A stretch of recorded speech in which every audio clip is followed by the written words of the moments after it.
फायरों की तरह वार करता है पाकिस्तान। रात के अंधेरे में एलओसी पर फिर फायरिंग, भारत के जवाब से सहमा।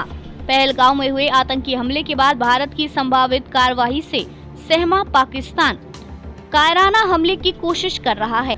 आज देर रात एलओसी पर फिर सीज फायर का उल्लंघन किया और फायरिंग की। इस दौरान भारत की तरफ से जवाबी कार्रवाई की गई, जिससे पड़ोसी मुल्क सहम गया।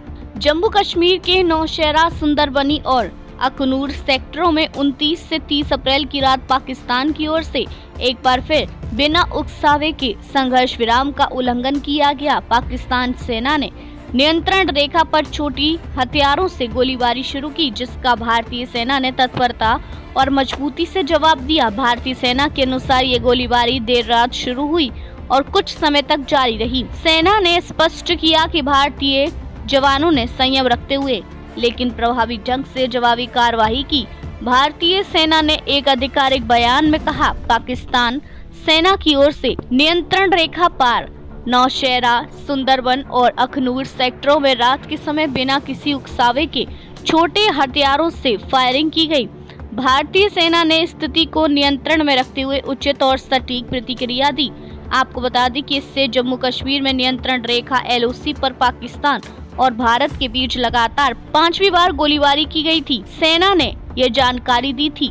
सेना ने कहा था कि संघर्ष विराम उल्लंघन की खबरें कश्मीर के कुपवाड़ा और जम्मू के अखनूर सेक्टर से आई है। सेना ने मंगलवार को कहा, 28 से 29 अप्रैल 2025 की रात को पाकिस्तानी सेना ने कुपवाड़ा और बारामूला जिलों के साथ साथ अखनूर सेक्टर में नियंत्रण रेखा के पार बिना उकसावे के छोटे हथियारों से गोलीबारी की।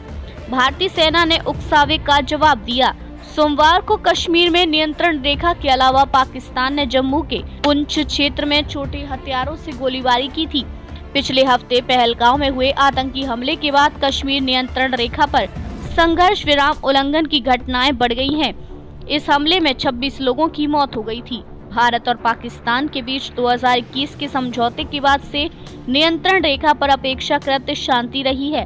तनाव के बीच नियंत्रण रेखा पर रहने वाले सीमावर्ती निवासियों को सीमा पार से गोलीबारी फिर से शुरू होने का डर सता रहा है।